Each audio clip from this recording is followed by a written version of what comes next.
Shabbat Shalom, everyone. Hello, Michael. Shabbat Shalom.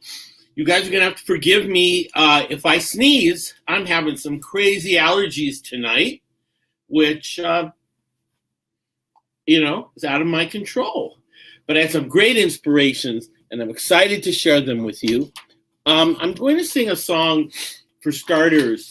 There's an old folk song. And it was written probably during the 60s. And it talks about why we have to participate in the circle of war. What is the circle of war? It is that we have an argument and we have a dispute. That's what I'm talking about. Sorry. We have a dispute. We argue about it. We have a big powwow. Sometimes we fight and sometimes we don't. We sometimes get physical and hurt each other. Sometimes we don't. And finally we resolve it, or we have war. And that circle's been going on for thousands and thousands of years. And this song has been ringing in my head this week because of all of us and any of us who participate in war. Where have all the flowers gone? Long time passing. Where have all the flowers gone? Long time ago. Where have all the flowers gone? Gone to young girls, everyone. When will they ever learn? When will they ever learn?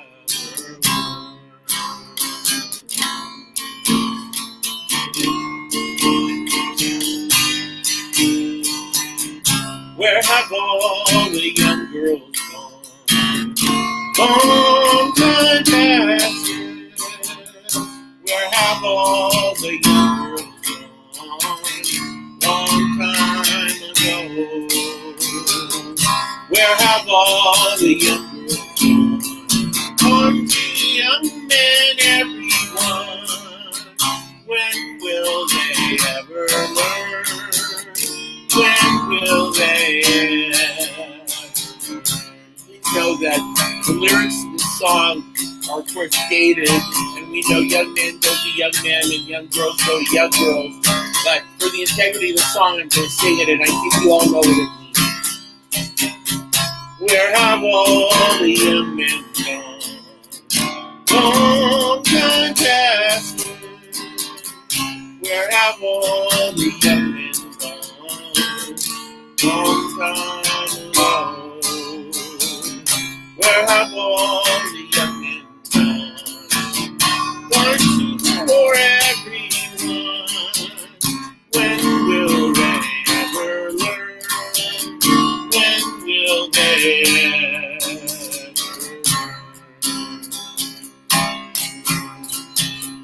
Where have all the soldiers gone? Long time passing. Where have all the soldiers gone? Long time ago. Where have all the soldiers gone? Going to graveyards, everyone. When will they ever learn? When will they ever learn?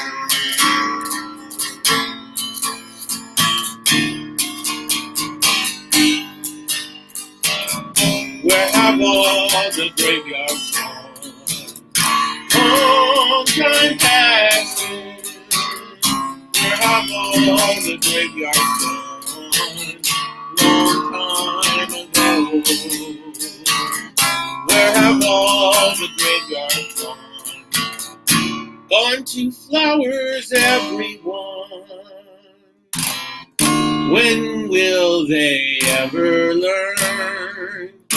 When will they ever learn?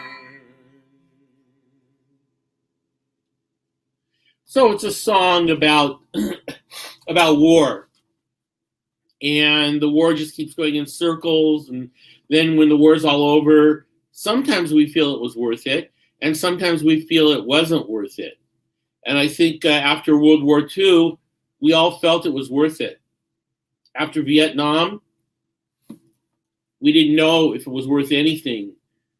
And after Iraq, we didn't know. And now, after Afghanistan, we're right back where we started. So we can hope that the Taliban can make something good out of the bad that they've done. We can wish, we can pray, we can worry. But it's a sad situation. And so I would like to start by dedicating this Shabbat to peace. There's another camp song we used to sing for peace. So I'm going to sing it. We have a couple more. Get a new key.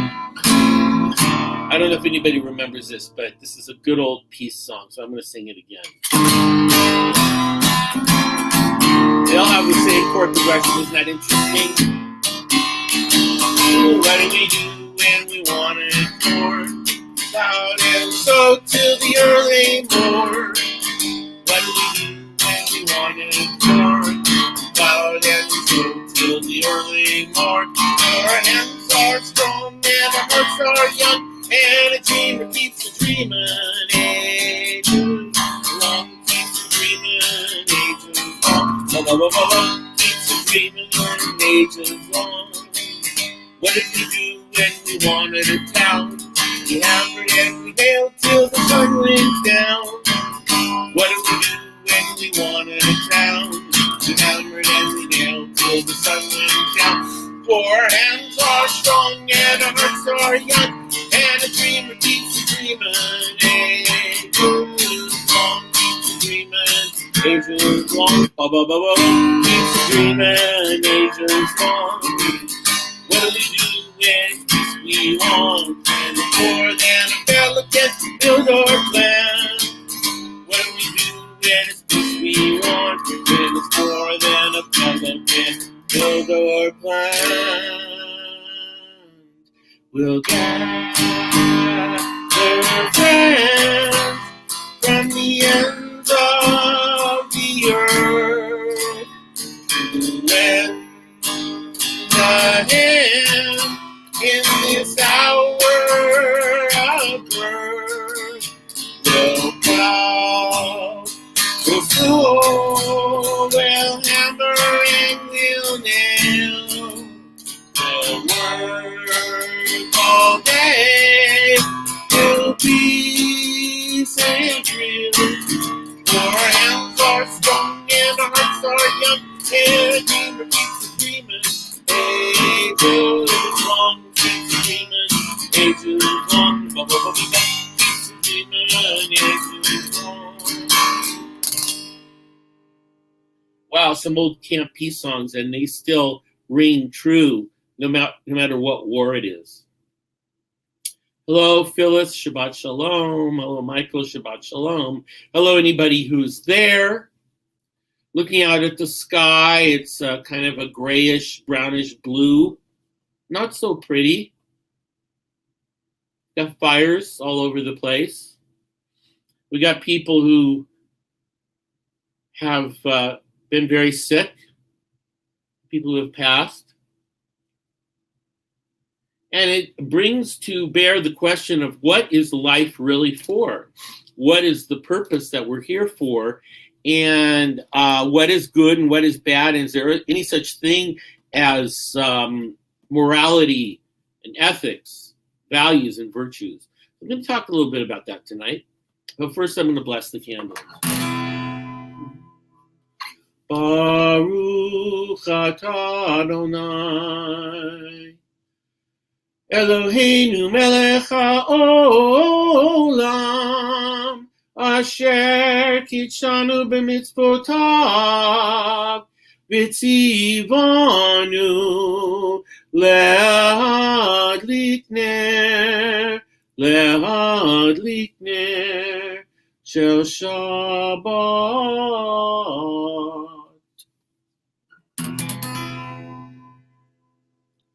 Yalla lai lai lai lai, yalla lai lai lai lai, yalla lai lai lai lai lai lai, yalla lai lai lai, yalla lai lai lai lai, yalla lai lai lai lai, yalla lai lai lai lai lai lai, yalla lai lai lai, yalla lai lai lai lai, yalla lai lai lai lai, yalla lai lai lai, yalla lai lai, yalla lai lai lai. Yalla lai lai lai lai, yalla lai lai lai lai, yalla lai lai lai lai lai, yalla lai lai lai. Mikolot mayim rabim agimrim, mistereya bamir bamaro. La la la la la, la la la la la, la la la la la, la la la la la, la la la la la, la la la la la, la la la la la, la la la la, la la la la la,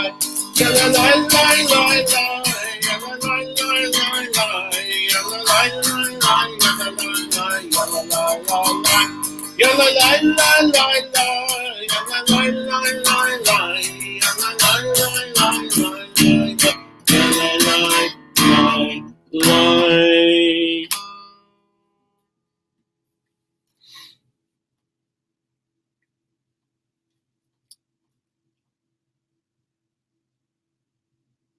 Baruch atah Adonai Eloheinu melech haolam, shekiyanu b'kiyamanu v'yagiyanu lazman hazeh.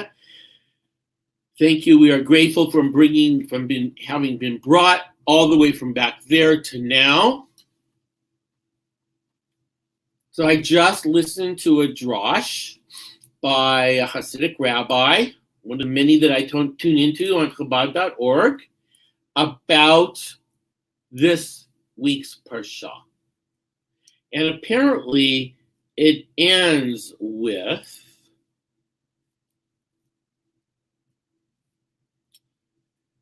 don't forget the Amalekites. So I've always known what the Amalekites or who the Amalekites were, but I did not realize the significance that it could be made. So don't forget actually the Amalek. What is the Amalek? The Amalek stems from the Amalekites, and the Amalekites were a tribe that hated and wanted to destroy the Jews.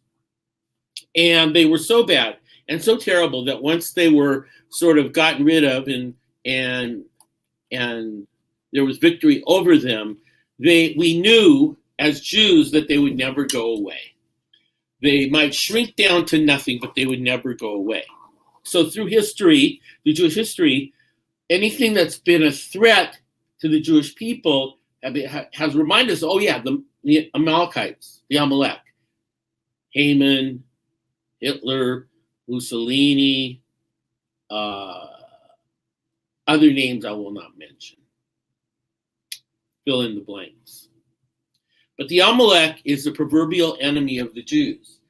The Amalek is a little bit like ants or gophers or yellow jackets. They never go away. I mean, ants can do some good. Yellow jackets, I don't know if they can do any good. So let's use yellow jackets as an analogy. They never quite go. They go away, but they don't go away. And the minute you're not looking, they're back. I mean, this is true for gophers who have been challenging me lately, moles, weasels, but also for yellow jackets and wasps.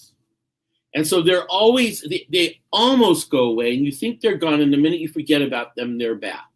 So that's why the teaching is never forget the Amalek. I always had a hard time saying that word. So who is the Amalek? The Amalek is anybody who threatens really to act in an uncivil way, to not only kill the Jews, but to kill decent people and people in the world who have nothing to do except to live and not be bothered. And of course, Hitler is a big example of the Amalek.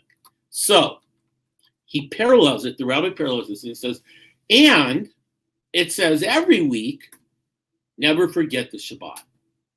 So this rabbi's point of view was, so we get that we should never forget the Shabbat, because the Shabbat is beautiful and the Shabbat is blessed.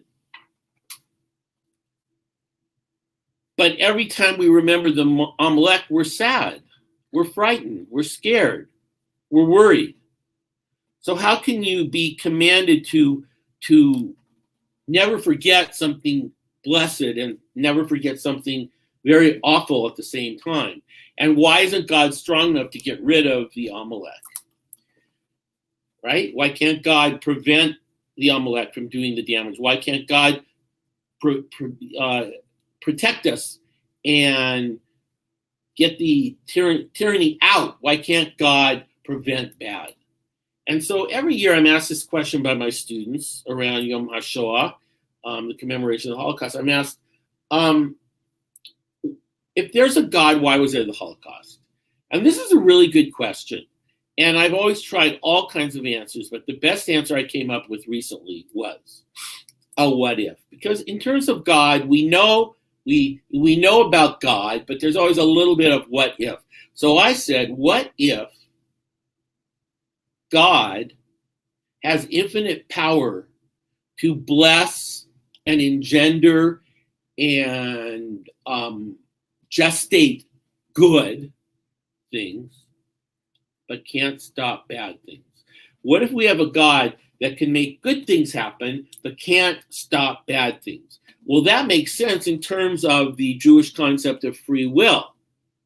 So if God could stop bad things from happening, we would have to give up free will. So we chose a long time ago, back in the story of Adam and Eve, to accept and live with free will, with choice. So we cannot have choice if bad is prevented. Okay, so hello, I'm looking on there, John. Hello, John. Yeah, God is one. Okay, so it brings us into this question, which leads us into another question, which I think is a really, really important question. And that question is there such a thing as good and bad, right and wrong, or is it all relative? And many, many people will tell you it's all relative. There's no such thing as universal good or universal bad. And I have a problem with this, and I'll tell you why I have a problem with this. I have a problem with this because if there is no such thing as good and bad, we're in big trouble. So I'm going to give you a few examples. All right. So we know that we have Yetzer Tov, good inclination, Yetzer Ra, bad inclination, that we hope that we default to good, default to nice, default to righteousness. Well, what does that mean? Well, I'm going to give you a few examples. So someone who says good and bad are all the same, right and wrong, it's all subjective, and it's all depends on your point of view, moral relativism. So my question is, take example number one. There's a guy who has a family and he's lost his job and he's lost everything and he has no money and he is desperate. So he goes to a convenience store with a gun and he points the gun at the cashier and says, I need all your money. If you give me all your money, then there'll be no problem. My family's starving. I need the money. So the cashier reaches under the counter and he pulls out a gun. And the robber, the thief, shoots him and kills him. gets arrested, and goes to jail. So there are some people who would philosophically argue that although it was bad that he robbed the store, and it was worse that he killed the store manager, the store owner, he actually was trying to do good, which was to save his family. And he was inspired that to save his family was more important than whether it was right or wrong to take somebody's money. So anyway, that's number one. Number two, true story I read. There's a guy who was a diabetic. He lost his insurance. And his wife went to get the prescription, like she always did, from the pharmacy. The pharmacist rang it up and said it was going to be $450. Well, she didn't have $450. She didn't have a credit card. And they said, well, we're sorry. That's the best we can do. Your insurance has run out. So she goes back home and sees her husband and realizes this is a life and death situation. Does she think to call the hospital? No, she's in a moment of panic. Does she think to call 911? No, she's in a moment of panic. She goes back to the pharmacy after dark, after they're closed, with a sledgehammer. And she breaks open the window and she climbs in and she steals a bunch of vials of insulin and takes them to her husband and gives them to him, which enables him to not die from not having insulin. And then she promptly goes to the police station and turns herself in. So obviously she was fighting a broken system and fighting for the life of her husband, so that was good. But then she broke into a store and stole something, so that we would say it was bad.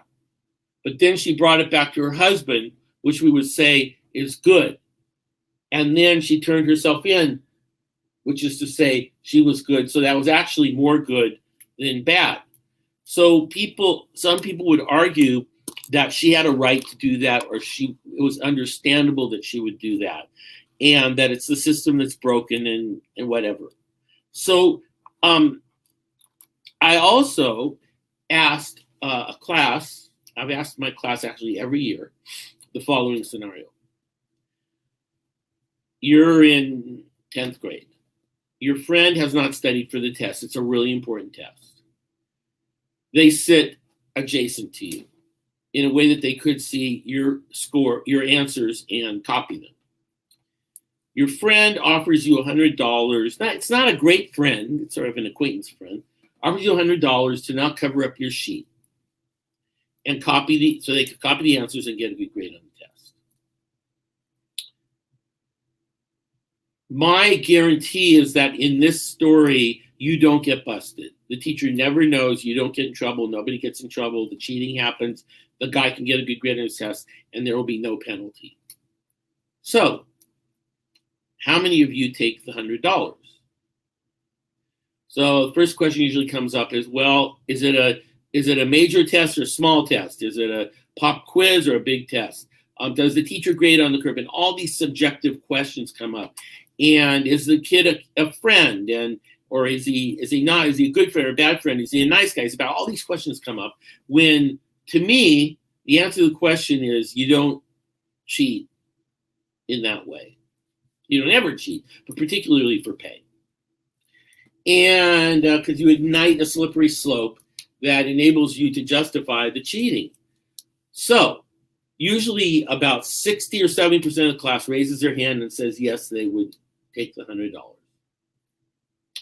Then I say, okay, you guys got your $100. I'm going to up it to $500, and a few more hands get up. And I'm going to up it to $1,000, and a few more hands go up. And then the kids who only got $100 want to change and get the $500 and the $1,000, but they already sold their honor for $100. So they're bummed out. And there's usually one or two holdouts. And what those one or two holdouts say is they say, it is wrong to cheat. well, you need to get a good score, and if that kid gets a bad score, he gets in trouble, and that's bad, and he might not get a scholarship to college, and that's bad, and so it's good because it makes his parents end up being happy, and nobody knows, and nobody gets hurt. Okay, this is moral relativism. So I think we have to go with a basic value system that says you don't cheat, you don't steal, you don't cheat, and you don't steal. And basically, you do not do to another that which would be hateful to you. So you wouldn't want someone to cheat against you. And there's all these other examples, like going into a movie theater, and after your movie's over, secretly jumping into another theater. And there's, the person in the market gives you more change than you deserve, and you don't give it back, or you do give it back. So finally, year after year after year, asked that question. One student raised his hand, and he said, I want to ask the class a different question, because we had almost 100% of the class taking the money and running, because they had amnesty. They weren't going to be prosecuted or get in trouble in any way. So this kid raises his hand, and he says, yes, but Rick, can I ask my own question? And I say, yes, you can ask your own question. And he says, how many people think it would be a right thing to do to take that $100 and cheat? No hands went up. This is a dilemma, because what they were saying is, I would do it, but it wouldn't be right. That was a great question, because I was just asking them if they would do it. And I was assuming they would consider, I was assuming that I was saying, would you do something wrong? But in their minds, there were lots and lots of excuses for cheating and stealing. There are lots and lots of reasons for cheating and stealing.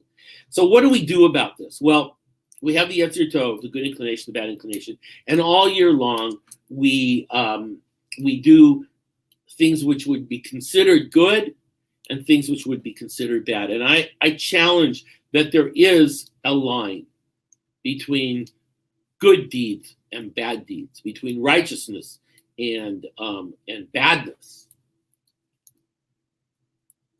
How do we find that line? Well, that's where the conscience comes in. That's where the God consciousness comes in. And we try to figure out, are we hurting someone? Are we hurting ourselves? Are we being righteous? Are we being honest? Are we ripping anybody off? Are we ripping off ourselves? Are we betraying our own selves? And we're in the month of Elul, and we're coming into High Holy Days. And this is a time when we have a chance to, as I understand, to own our flaws and to own our shortcomings and to do the best to make amends for them, to make them good. But with this other rabbi, who I was recently at a retreat for Jewish teen workers, said is that, yes, and also acknowledge and feel good about the good that you've done. So we have a month now to kind of collect our sins. And sins aren't like in the Christian sense sins, but they are missing the mark. When have you missed the mark? When have you gotten off of your spot and get back on your spot and get back on the mark? And let's make things better. And let's remember that the Amalek is essentially and totally bad. And I think what this teaching meant that the rabbi was saying, one of the meanings is bad never goes away. And there is a difference between good and bad. And bad is always there. And bad offers us the choice of doing good. So I'll argue any day or night that there still is such a thing as right and wrong, good and bad.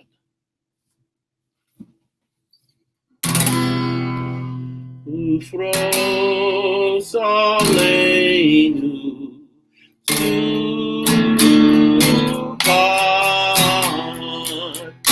sukkot, shlomecha, ufros aleinu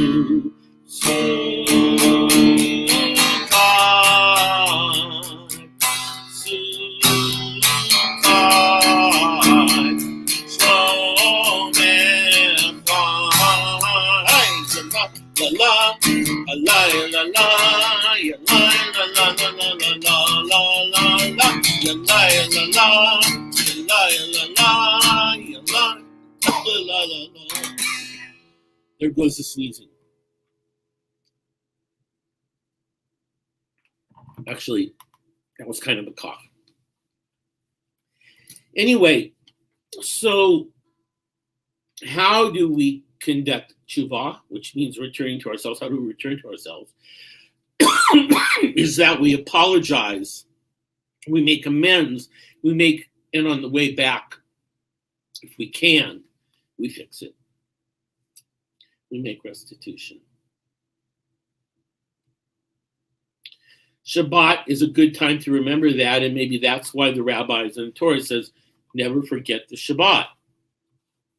And I've had a great time not forgetting Shabbat for many, many, many, many weeks. And it's a time to slow down, a time for peace. It's a time to be in the moment. Definitely a time to be in the moment. And the moment is now. As I said, I'm having some allergies and coughing, so I'm going to cut it a little bit short tonight. But I'm going to do every attempt I can to sing the Beret Pri Hagafen and get all the way through it. So let's see if I can do it without coughing or sneezing. We also have like a lot of debris in the air, and I think that has made it hard as well. All right, here I go. Baruch atah Adonai Eloheinu melech haolam borei peri hagafen. Baruch atah Adonai Eloheinu melech haolam asher kitshanu b'mitzvotav v'ratzavanu v'shabbat kodsho b'achava uvatzon hinchilanu zikaron lema'aseh v'reshit ki hu yom tehila lemikrayet kodesh zecher litziat Mitzrayim Kivanu racharta Ve'otanu kidashta Mikol amim Ve'shabbat kodshecha Ve'ahava uratzon Hinchaltanu Baruch atah Adonai Mekadesh HaShabbat. I did it. Amen.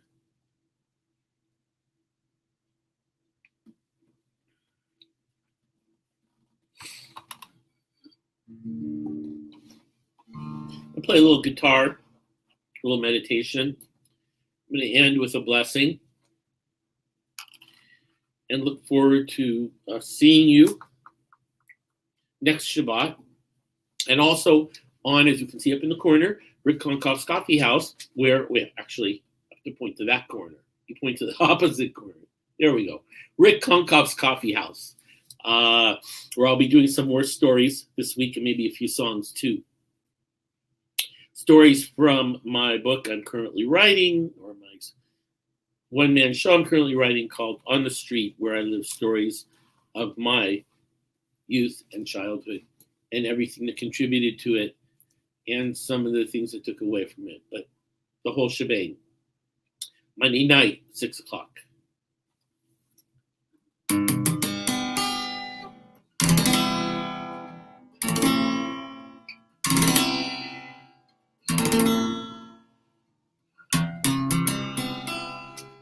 Let me be a little kinder.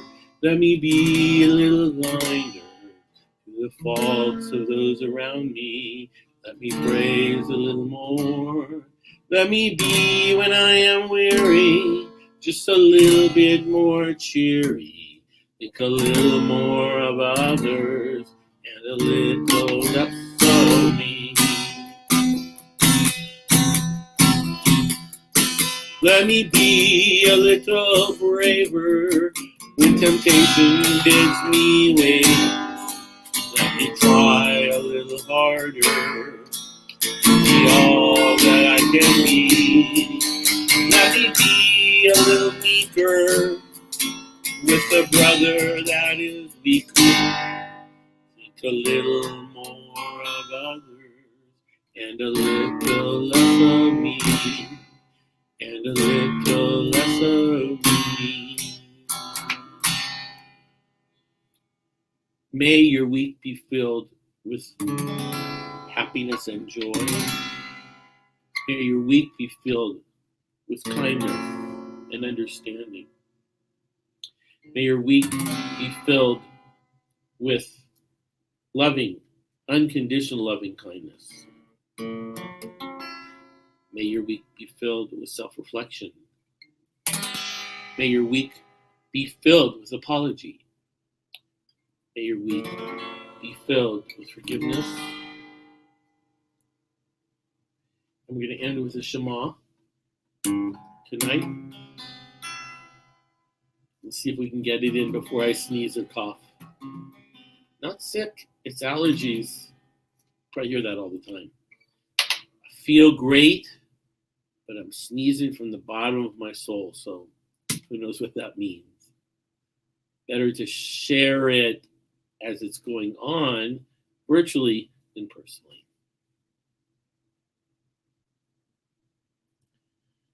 Shema Yisrael, Adonai Eloheinu, Adonai Echad, Baruch Shem Kevod Malchuto Leolam Vaed.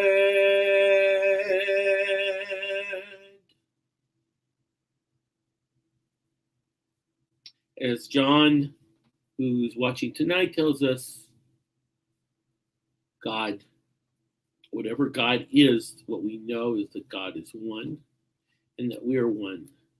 So hopefully this week we can stop hurting ourselves and each other and bring grace and contentment and happiness and understanding and forgiveness